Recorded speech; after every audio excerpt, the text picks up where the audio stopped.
Hello students, welcome back to Success Cap. बहुत बहुत स्वागत है आपका सक्सेस कैप में। तो आज इस नए वीडियो में हम डिस्कस करने वाले हैं पैकिंग एफिशिएंसी। उसके बाद हम बताएंगे आपको डेंसिटी के बारे में। किसकी डेंसिटी? यूनिट सेल की। और फिर हम देखेंगे रेडियस, एज लेंथ और नियरेस्ट नेबर डिस्टेंस का रिलेशन। तो पहला टॉपिक आज हमारा है पैकिंग एफिशिएंसी।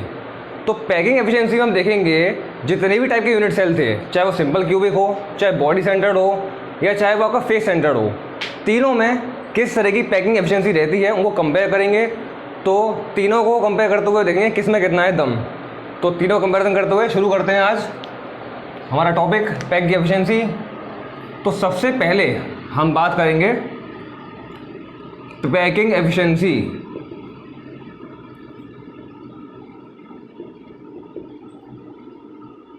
किसकी? फेस सेंटर्ड यूनिट सेल की, यानी कि एफसीसी की।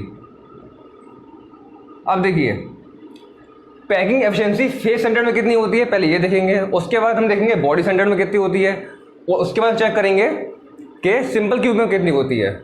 तो इन तीनों का कंपैरिजन देखेंगे और सबसे बेस्ट पैकिंग एफिशिएंसी किस में आती है परसेंटेज में, उसको हम बताएंगे।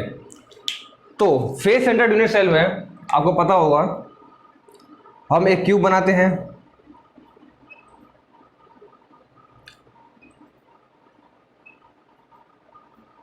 तो हर बार की तरह, रोज की तरह हमने एक बनाया है यूनिट सेल।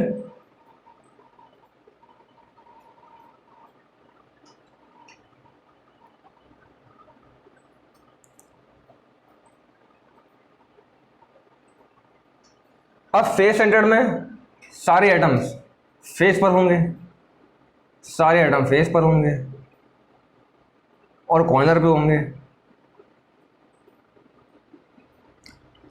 अब सर यहां पर एक टर्म आता है एज लेंथ। एज लेंथ,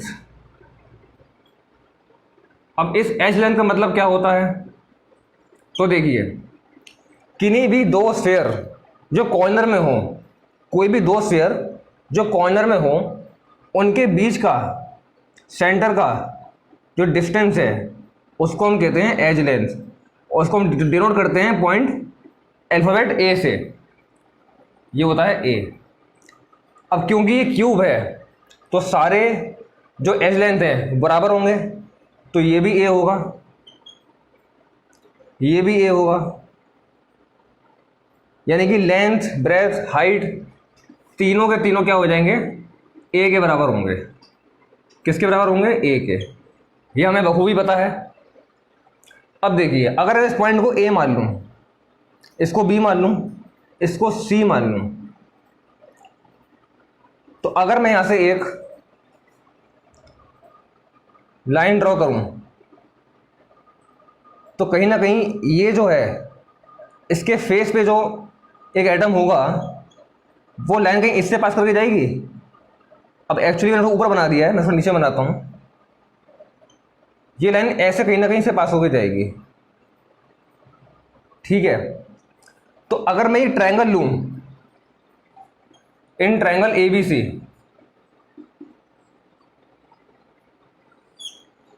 इस ट्रायंगल एबीसी में ये जो है ए बी, ये भी ए है, बीसी भी ए है, और जो डायगोनल है इसकी, यानी कि इस ट्रायंगल का हाइपोटेन्यूस क्या है? ए सी। तो इसका फॉर्मूला बनेगा A C square is equals to A B square plus B C square. ठीक है जी। अब हमें पता है कि ए सी क्या है। अगर मैं इस लाइन को लूं, चलिए काम करते हैं। मैंने इस फेस को अलग से निकाला और इस पर जब ड्रॉ किया तो यहां पे जो एटम्स होंगे ना वो एक्चुअली में इस प्रकार से होंगे। ये तीनों के तीनों एटम पास होंगे, रियलिटी में एक्चुअली पास होते हैं। हम इसको दिखाने के लिए डायग्राम में बनाते हैं दूर दूर है, पर एक्चुअली ये पास होते हैं। अब अगर बात करूं, ये जो मैं डायग्राम बनाई है ये कुछ इस तरीके से आ रही होगी, और यही है आपका ए और सी, ये ए सी है। मैंने इस लाइन को यहाँ बाहर निकाल लिया, सिंपल, कुछ नहीं किया। अब क्या इस स्फीयर का रेडियस है वो ये नहीं होगा r, इस स्फीयर का रेडियस r होगा, और इस स्फीयर का ये जो पूरा डायमीटर है ये क्या 2r नहीं होगा? बिल्कुल होगा। अगर सेंटर पॉइंट से यहाँ मानता हूँ तो ये r और ये r, डायमीटर कितना हो जाएगा 2r। तो मेरे कहने का मतलब यहाँ पर क्या है कि ये जो पूरा AC है, ये जो पूरा AC है ये बराबर हो जाएगा 4r, 4r के बराबर हो जाएगा। अब हमने इसका वैल्यू निकाल ली AC की, इसको पुट करेंगे इस इक्वेशन में तो हमें क्या मिलेगा 4r का स्क्वायर, क्योंकि AC स्क्वायर है। अब देखिए AB और BC, क्या ये दोनों A नहीं है? ये भी A और ये भी A है, तो ये हो जाएगा A square plus A square, यानी कि इसको मैं लिख सकता हूं 4r का square is equal to 2a square. इसको जब हम सॉल्व करेंगे तो ये आएगा यहां पर स्क्वायर का बनेगा अंडर रूट, क्या बनेगा यहाँ पे √2a। अब देखिए यहां पे a और r का रिलेशन बन गया, यानी कि अगर मैं r को निकालूं तो कितना आएगा √2a/4, 4 नीचे जाएगा, √2a/4, √2a/4 r आ गया। यह आपका हो गया रेडियस ऑफ स्फीयर। इससे अगर हम a निकालते हैं, a कितना आएगा सर? a आ जाएगा, अब इसको ऊपर ले जाओ दोबारा, ये यहां से निकाल लो 4r/√2, 4r/√2, तो ये होगा आपका एज लेंथ। ये क्या हो गया आपका एज लेंथ, और ये हो गया रेडियस। तो देखिए मैंने कुछ नहीं किया, मैंने सिंपल एक ट्रायंगल लिया, किसी भी, आप ये किसी फेस को ले सकते हो, अच्छा ऊपर वाला फेस हो, चाहे ये वाला फेस हो, चाहे इस तरफ वाला फेस हो, चाहे इस तरफ वाला फेस हो, क्यूब के 6 फेस में से किसी भी फेस को आप ले सकते हो। और एक फेस को उठा के मैंने यहाँ पे रखा, ट्रायंगल लिया, उसकी एक साइड निकाली 4r और यहाँ पे पुट कर दिया, सिंपल इक्वेशन आ गई a = 4r/√2, r हो गया √2a/4। अब हम यहाँ पे बात करेंगे पैकिंग एफिशिएंसी की। तो देखिए किसी भी चीज़ की अगर पैकिंग एफिशिएंसी निकालनी है तो उसके अंदर डाला हुआ जो आइटम है उसका वॉल्यूम निकाल लो, जो जिसके अंदर आप डाल रहे हैं उस बॉक्स का वॉल्यूम निकाल लो, दोनों को डिवाइड करो, पैकिंग एफिशिएंसी आ जाएगी। लेकिन हमें परसेंटेज में निकालनी है तो हम इनटू 100 कर देंगे, यानी कि पैकिंग एफिशिएंसी का फॉर्मूला यहाँ पे क्या बनेगा, वॉल्यूम ऑक्यूपाइड बाय स्फीयर्स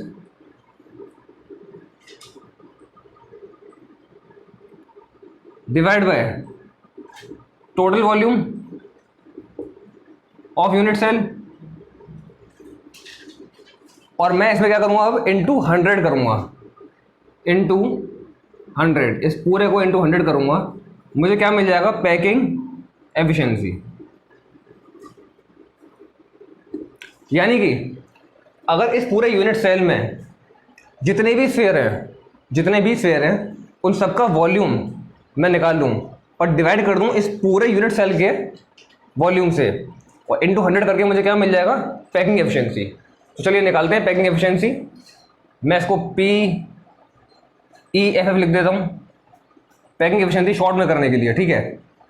तो देखिए वॉल्यूम ऑक्यूपाइड बाय स्फीयर, अब मुझे पता है कि फेस सेंटर्ड में कितने स्फीयर होते हैं सर, नंबर ऑफ स्फीयर होते हैं, नंबर ऑफ एटम कितने होते हैं फेस सेंटर्ड में, जल्दी से बताइए कितने होते हैं?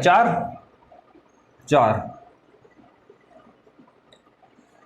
और एक स्फीयर का वॉल्यूम क्या होता है?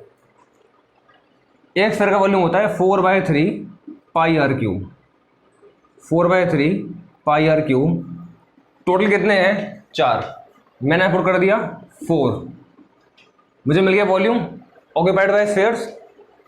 अब बात करेंगे total volume of unit cell, यानी कि इस पूरे यूनिट सेल का वॉल्यूम क्या होगा, इसका साइड का क्यूब, यानी कि इस साइड क्या है A, तो क्या हो जाएगा A³।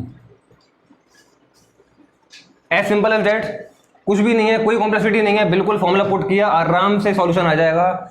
इसको जब हम सॉल्व करेंगे ये आ जाएगा 16/3, 3 को नीचे ले लेते हैं,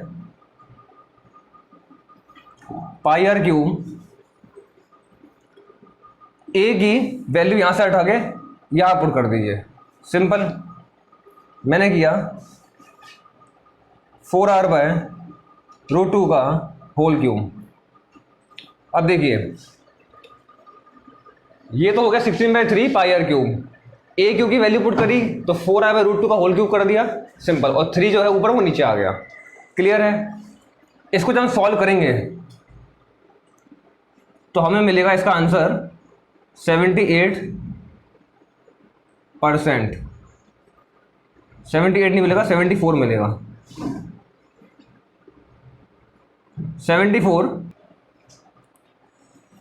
तो ये आ गई हमारी packing efficiency face centred unit cell की।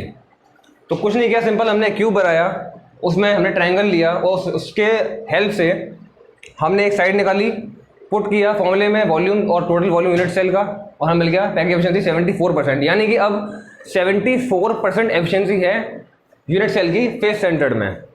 ठीक है, तो इसको अगर हम 100 से माइनस करते हैं तो कितना आएगा? 26% यहाँ पे। इसका मतलब क्या होगा? यहाँ पे वॉइड्स होंगे, वॉइड्स। भाई 74% तो टोटल ऑक्यूपाइड है, पैकिंग हो चुकी है 74%, बचा कितना? 100% में से 74 माइनस करेंगे, आ जाएगा 26, बिल्कुल आ जाएगा। इतने हमारे वॉइड्स होते हैं और ये हमारी एफिशिएंसी। अब इसे आप नोट कीजिए और इसके बाद हम बात करेंगे packing efficiency body centred unit cell की।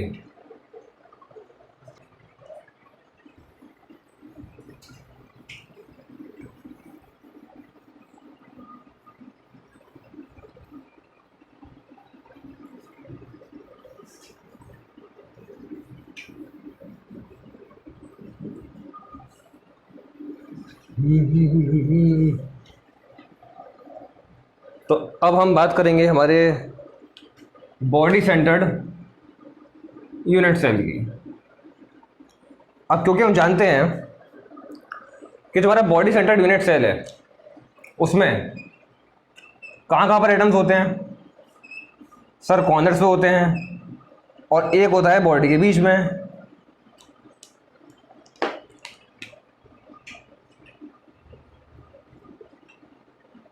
तो अगर हम यूनिट सेल बनाते हैं कुछ इस तरीके से, तो हमें क्या मिलता है?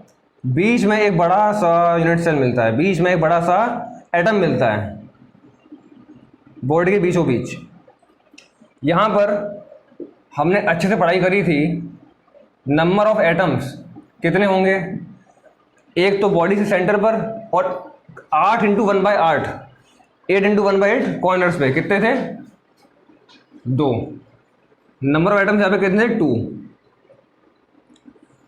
अब देखिए यहां पर पहले हम पॉइंट्स को मार्क कर लेते हैं। ये ए हो गया, ये बी हो गया, ये सी, ये डी, ई, एफ, जी, एच। अब देखिए अगर मैं ये वाला ट्रायंगल लूं, ले नीचे वाला ई एफ डी वाला, E F D, E F D, यानी कि ये वाला ट्रायंगल, ये इस ट्रायंगल का हाइपोटेन्यूज है और बाकी ये 2 साइड्स हो गई। मैं ऐसा फॉर्मूला अगर निकालूं तो क्या बनेगा? एफ डी का स्क्वायर, एफ डी का square equal to E F का स्क्वायर प्लस आपका ई डी का स्क्वायर। अब देखिए ई एफ भी ए होगा, मैं बताया था एच लेंथ होती है, और ई डी भी ए होगा। अब ये जो एफ डी है, अगर एफ डी की वैल्यू निकालते हैं तो क्या मिलेगी हमें? हमें मिलेगा F D square, E F भी ए है और ई डी भी ए है। क्या मिल जाएगा हमें? F D square is equals to 2a square. यानी कि अगर मैं एफ डी निकालूं तो कितना मिलेगा, स्क्वायर हटा के इधर रूट आएगा, कितना आएगा √2a। ये तो एक वैल्यू आ गई। अब अगर हम एक और ट्रायंगल लें, कौन सा ट्रायंगल लें भाई, ये जो बीच में मॉलिक्यूल है इससे भी तो हमें लाइन ड्रॉ करनी पड़ेगी, इससे भी तो लेना पड़ेगा। तो अगर हम इसको इंक्लूड करें तो क्या मिलेगा, इस एफ को ए से जोड़ते हैं तो ये एक ट्रायंगल बन जाएगा इस तरह का, ये वाला ट्रायंगल, यानी कि ए एफ डी। अब अगर मैं ट्रायंगल लूं A F D, in triangle A F D, अब यहां पे क्या फॉर्मूला बनेगा, यहां पे ए एफ का स्क्वायर, ए एफ का square is equals to F D का स्क्वायर प्लस ए डी का स्क्वायर।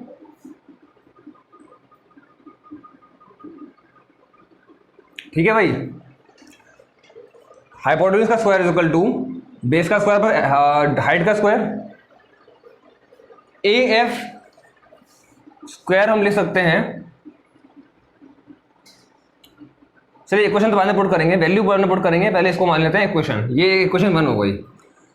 अब देखिए एफ डी की वैल्यू यहां पुट करी है, ए डी ये क्या हो जाएगा, ए डी हमारा ए हो जाएगा क्योंकि एज लेंथ है।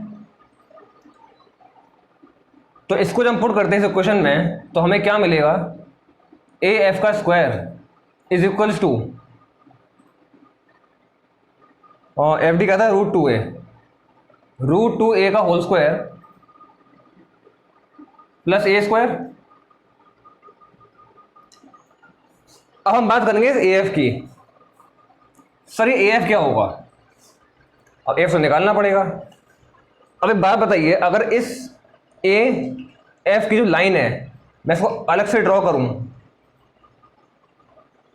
तो बीच में कुछ पार्टिकल है जो बॉडी के बीच में आ रहा है और 2 पार्टिकल आपके कॉर्नर्स पे हैं, यानी कि ये हमारा सेम केस बन रहा है।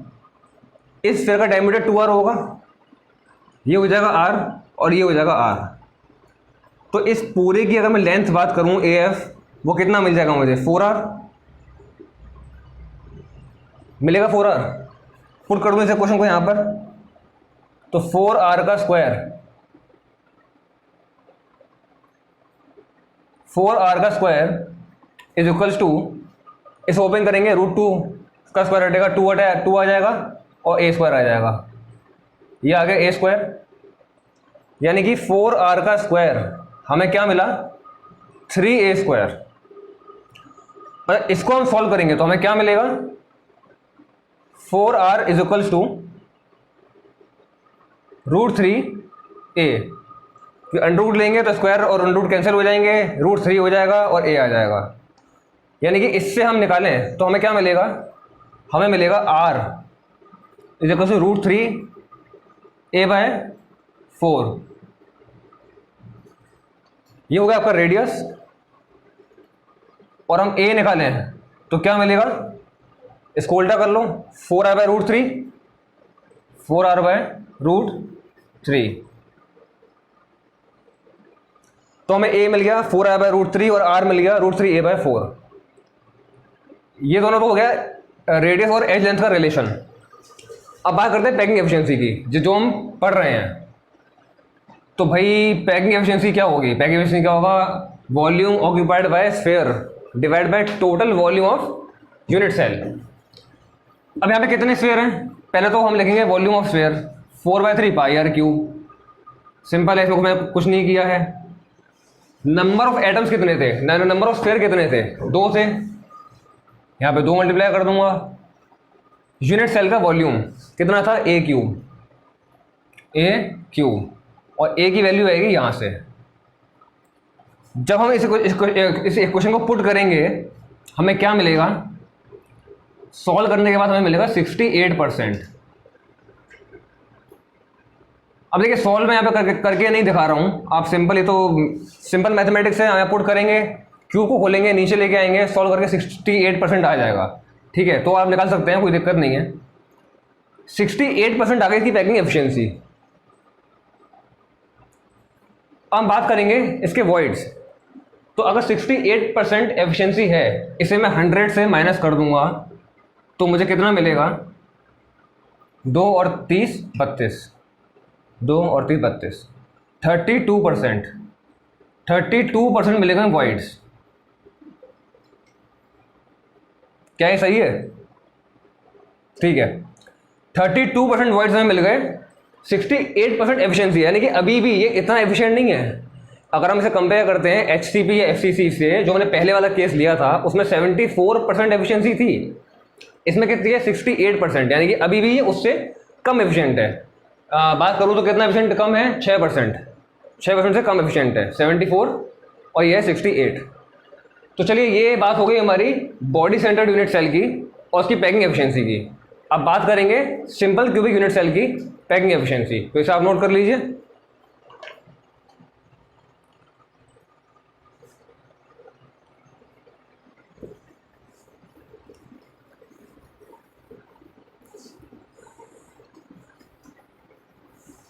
तो आई होप नोट कर लिया होगा। देखिए, जब मैं आपसे कहता हूँ कि नोट कर लीजिए, तो आप वीडियो को पॉज करके आप नोट कर लिया करें आराम से। पहले मैं समझाता हूँ, समझ लीजिए, फिर उसको कंसेप्ट समझने के बाद आप उसे नोट कर लीजिए वीडियो पॉज करके। चलिए, तो packing efficiency in simple cubic cell.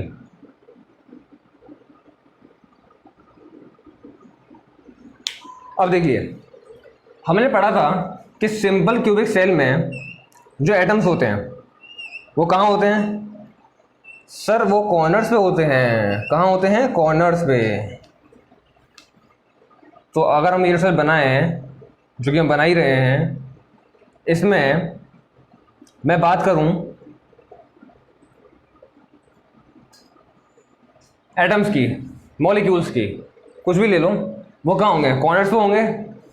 यानी कि इसमें जो नंबर ऑफ एटम्स होंगे वो कहाँ होंगे सर? कितने होंगे सर? 1 होगा सर, क्योंकि 8 × 1/8 1 आएगा सिंपल। ये पढ़ चुके हैं हम पहले ऑलरेडी। अगर आपने नहीं पढ़ा है तो वो वीडियो आप जाके देख सकते हैं, और उसको पढ़ने के बाद फिर यहाँ पे आइए। चलिए, तो नंबर ऑफ एटम्स 1 आ चुके हैं। अब हम बात करेंगे रियलिटी की। देखिए, मैंने पहले ही बताया था कि यहाँ पर इसको हम डायग्राम बनाने के लिए करते हैं। एक्चुअली में जो उसका रियल डायग्राम बनेगा वो बनेगा कुछ इस तरीके से। ये दोनों पास पास होंगे।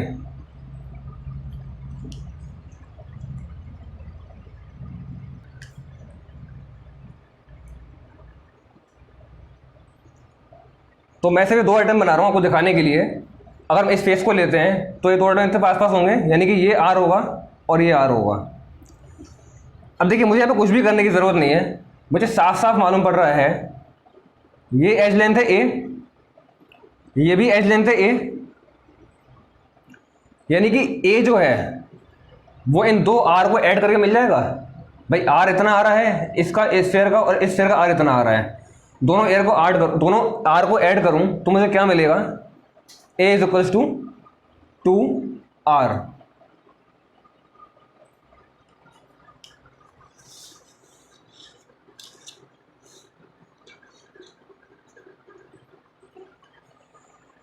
अब देखिए, टेक्निकली मुझे क्या चाहिए था? मुझे A की वैल्यू चाहिए थी, A और R का रिलेशन चाहिए था। मुझे यहाँ पे सीधा मिल गया।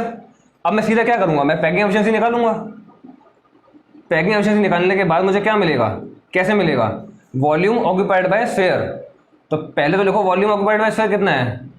एक स्फीयर का वॉल्यूम लिखो पहले, πr3, 4/3 πr3। Number of atoms यहाँ पे कितने हैं? 1 है। मल्टीप्लाई किया, वैल्यू पुट करी A3।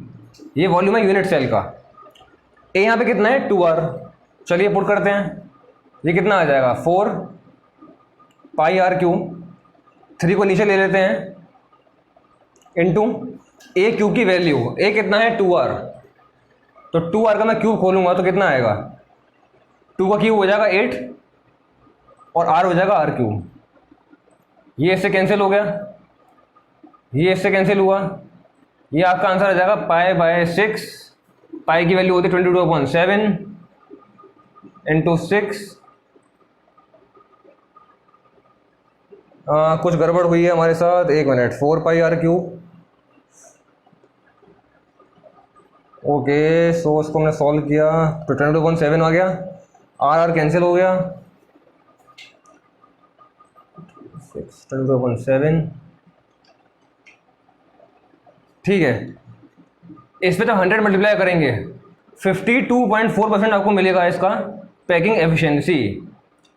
तो आप देख सकते हैं कि सबसे कम जो एफिशिएंसी है वो इसी की है, यही है सबसे कमज़ोर प्राणी। तीनों में से सबसे कमज़ोर कौन निकला? हमारा सिंपल क्यूबिक सेल। अब मैंने आपको बोला था कि तीनों को कंपेयर करेंगे, तो कंपेयर करने पर आपने देखा कि एफसीसी में आपको मिली 74, बॉडी सेंटर्ड में आपको कितना मिला? 68, और सिंपल क्यूबिक में कितना मिला? 52.4। तो आज देखें ज़रा किसमें कितना है दम। तो सबसे दम किसमें है? एफसीसी में। ये है हमारे विजेता आज के, यानी कि पैकिंग एफिशिएंसी में अगर इन तीनों में से कोई जीतता है, कोई विनर है, तो वो है एफसीसी। सबसे ज़्यादा एफिशिएंट पैकिंग में यही है। तो कुल मिला के कहने की बात ये है कि जब आप लड्डू पैक कराएंगे किसी हलवाई से, तो आपको बोलना है सर इस फॉर्म में पैक करो, एफसीसी में पैक करो, आपको 74% पैकिंग एफिशिएंसी मिलेगी और वॉइड सबसे कम मिलेंगे। तो अब इसके बाद इसे नोट कर लीजिए। इसके बाद हम डिस्कस करने वाले हैं density of a unit cell.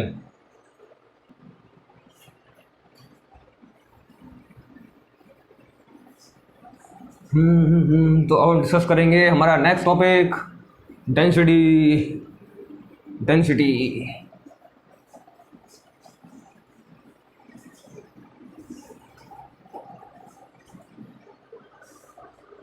तो हेडिंग डाल लीजिए नोट्स बनाकर, density of unit cell.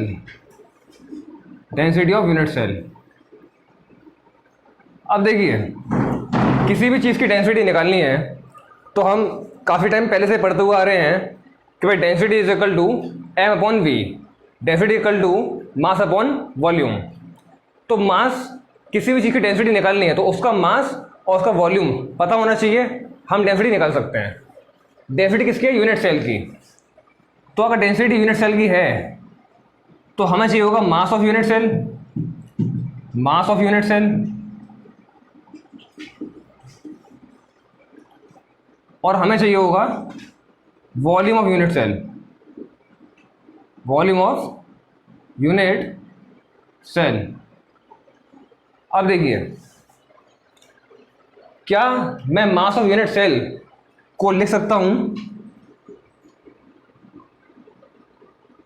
Number of atoms unit cell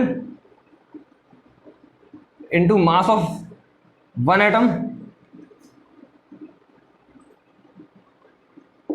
भाई अगर एक यूनिट सेल में बहुत सारे एटम्स हैं, जितने भी हैं, वो जितने भी हैं उनका नंबर और हर एटम का एक मास, हर एक एटम का जो मास होगा उसको मैं अगर नंबर ऑफ एटम से मल्टीप्लाई कर दूं तो मुझे मिल जाएगा मास ऑफ यूनिट सेल। मिलेगा क्या? नहीं मिलेगा। और अभी अभी इससे पहले हमें देखा था कि जो वॉल्यूम ऑफ यूनिट सेल होता है,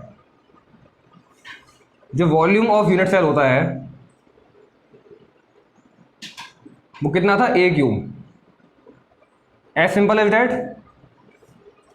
अब देखिए, नंबर ऑफ एटम्स को हम डिनोट करते हैं जेड से, और मास of one atom, mass of one atom को हम लिख सकते हैं एम बाय एन ए। अब सर ये क्या है? तो देखिए, ये है मास ऑफ वन एटम। देखिए, मास ऑफ वन एटम क्या होता है? मास ऑफ वन एटम होता है molar mass divide by Avogadro's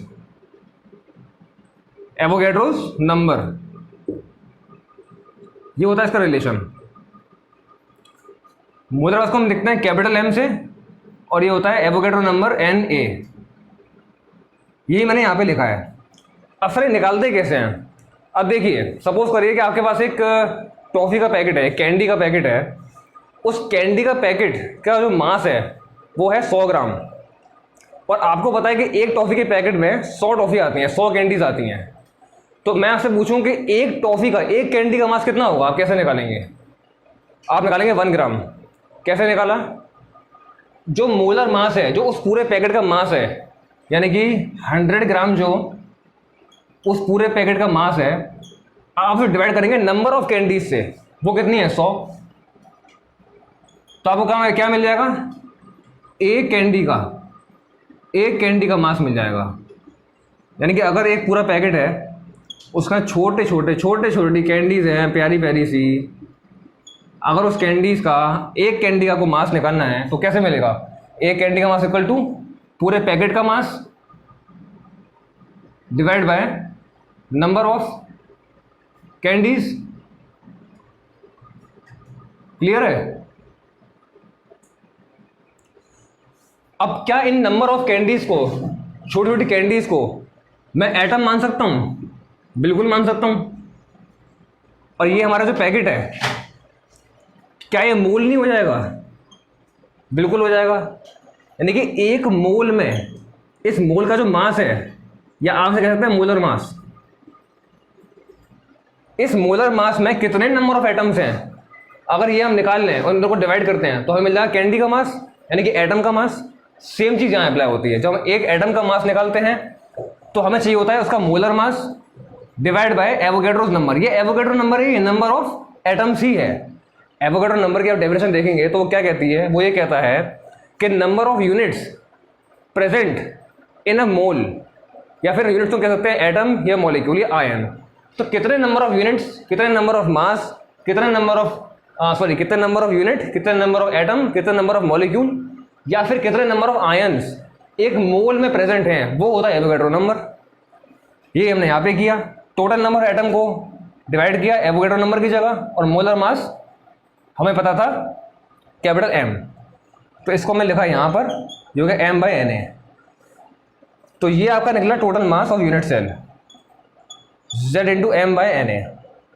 अब मुझे पता है डेंसिटी कितना होता है, mass by volume, mass upon volume. बस पुट कर दो वैल्यूज को। M क्या है? M है हमारा number of atoms into M/Na, और नीचे क्या था? वॉल्यूम, जो क्या था? A cube. ये हमारा होगा डेंसिटी का फॉर्मूला। यानी कि अगर ये हमें चार चीजें मालूम हो, मैं यहाँ पे लिख देता हूं। Z क्या है? Number of atoms. M क्या है? Molar mass.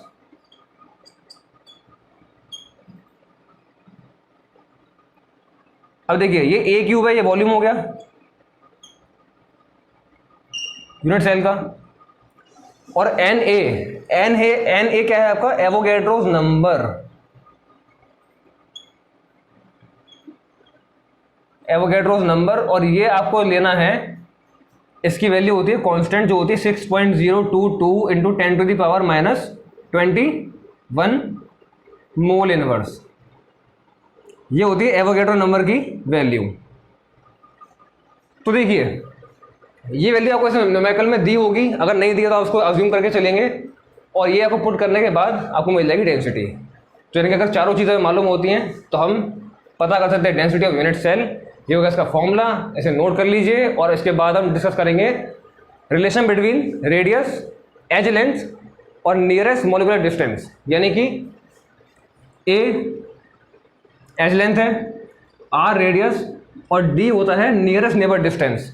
इन तीनों का क्या रिलेशन है, इसको पढ़ेंगे। तो इसे आप नोट कर लीजिए, उसके बाद हम बताते हैं नेक्स्ट टॉपिक।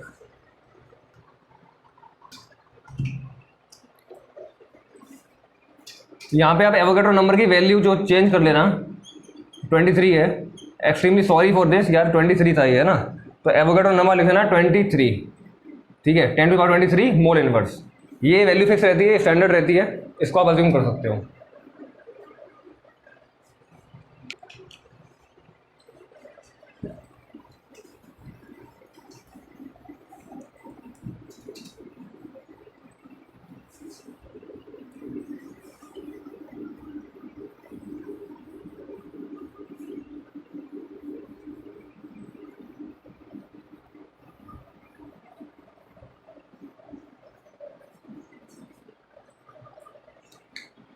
चलिए तो अब बात करेंगे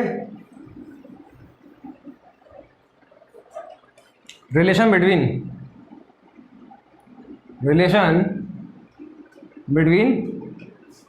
एज लेंथ, रेडियस और नियरेस्ट नेबर डिस्टेंस, ARD।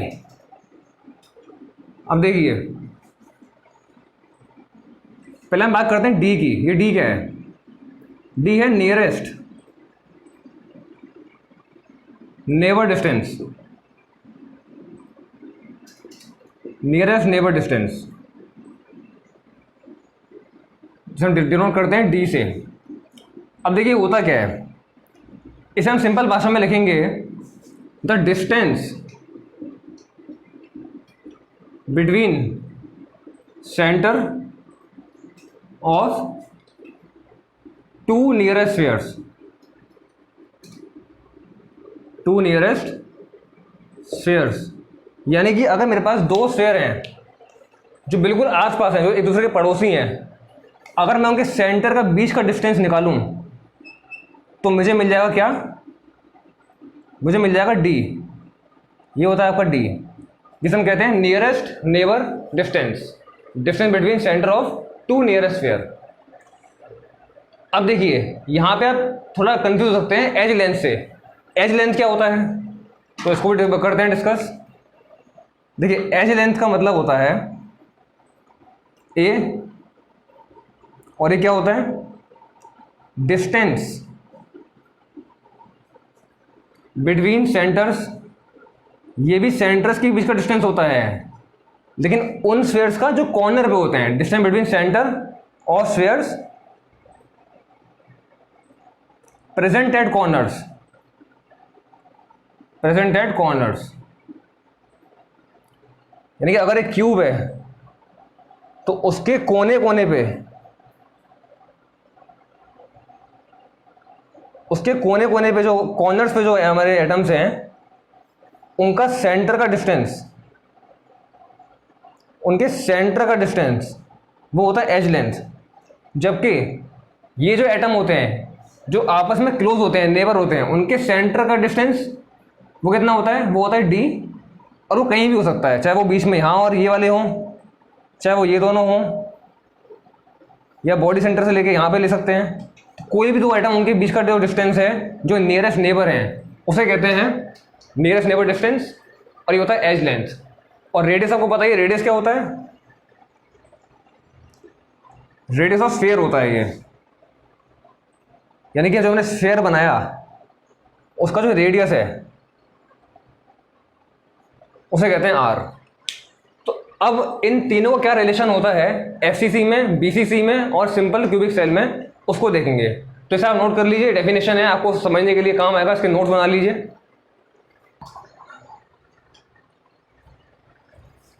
चलिए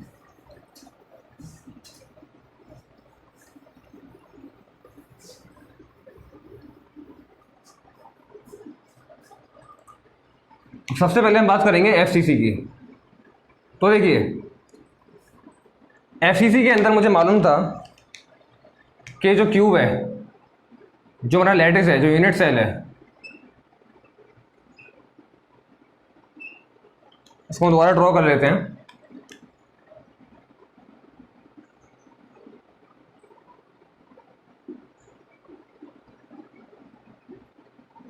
एफसीसी में क्या था? फेस पे था सारा आइटम, हर फेस पे एक आइटम था और कॉर्नर्स पे था। अब देखिए मैंने आपको, जब हम पैकिंग एफिशिएंसी डिस्कस कर रहे थे अभी कुछ देर पहले, उस पैकिंग एफिशिएंसी में मैंने एक रिलेशन निकाला था कि ये जो डिस्टेंस है ये 4r होता है,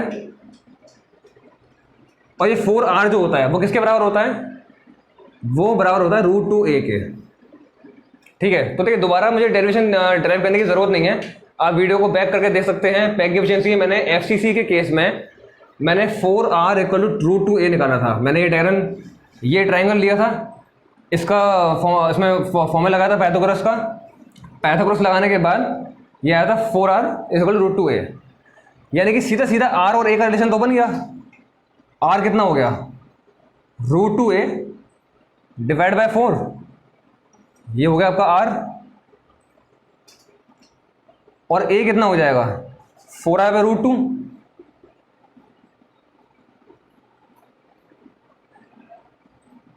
ठीक है जी, ये तो हो गया आर और ए का रिलेशन। अब मुझे डी बताना है, डी क्या होगा, नियरेस्ट नेबर डिस्टेंस डी क्या होगा।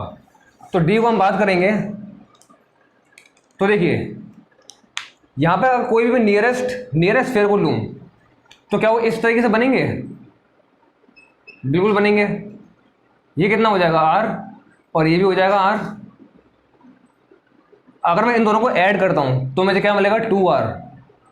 क्या ये हमारा डी नहीं होगा, यही तो हमारा डी होगा, यही तो है, यही है जो डी है, जो नियरेस्ट नेबर डिस्टेंस है वो 2r होगा यहाँ पे। तो यानी कि r अगर मैं सीधे से निकालूँ तो यहाँ पे क्या आ जाएगा d/2। तो इसका मतलब ये है कि अगर इन तीनों का रिलेशन मैं लिखूँ एफसीसी के लिए तो क्या होगा, ए आर से लिखते हैं, r इक्वल टू कितना हो जाएगा d/2 इक्वल टू कितना हो जाएगा √2a/4, √2a/4। ये हो गया आपका रिलेशन रेडियस का और आपके नियरेस्ट नेबर डिस्टेंस का और एज लेंथ का। तो इसे आप नोट कर लीजिए। उसके बाद हम बात करेंगे इसी रिलेशन का बॉडी सेंटर्ड यूनिट सेल में।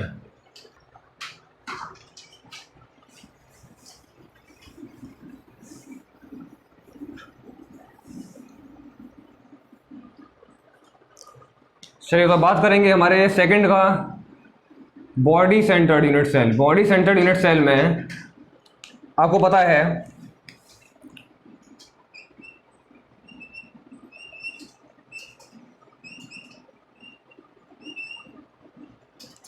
कि जो एटम्स होंगे वो कॉर्नर्स पे, देखिए मैं बार बार बोल रहा हूँ लेकिन इससे आपका ये है कि फ़ायदा रहेगा, रिवाइज हो जाएगा आपको।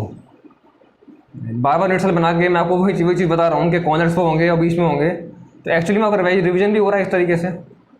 देखिए तो बॉडी सेंटर्ड में क्या होगा, ये बीच में होगा और बाकी एटम्स कॉर्नर्स पे।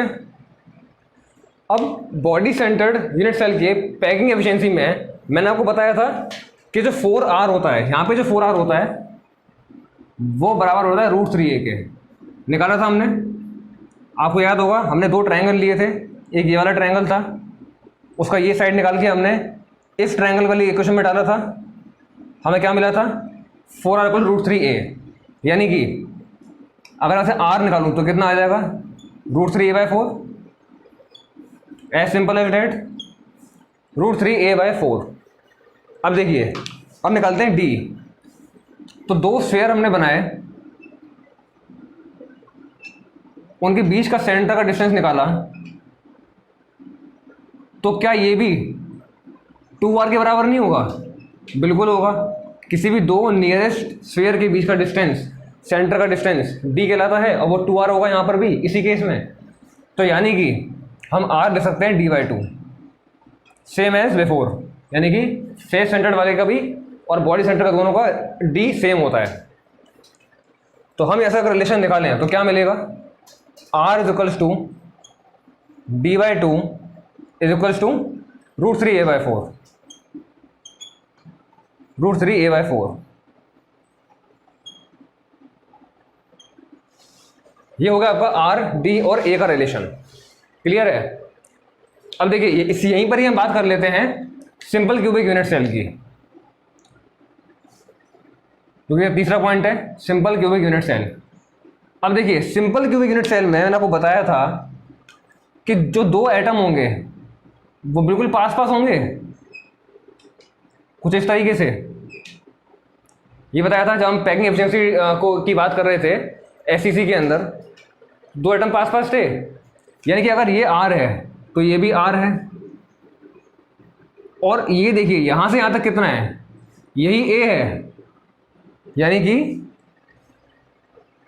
जो दो स्फीयर के बीच का डिस्टेंस जो है, जो D है वही A है, यानी कि जो A है वो D है और जो D है वो A है, A कोई है ही नहीं। तो देखिए जो चाहता है वो भतीजा है, भतीजा वो चाचा है, चाचा कोई है ही नहीं। तो सेम अप्लाई यहाँ पे होता है, A क्या है D और D क्या है A, जो कि किसके बराबर है 2r के। सिंपल सीधा रिलेशन मिल गया हमें A, D और R का। एज लेंथ 2r के बराबर है और डी भी 2r के बराबर है, तो डी और ये दोनों बराबर नहीं हो गए? क्लियर हो गया? तो ये हो गया आपका रिलेशन सिंपल क्यूबिक और बॉडी सेंटर्ड का।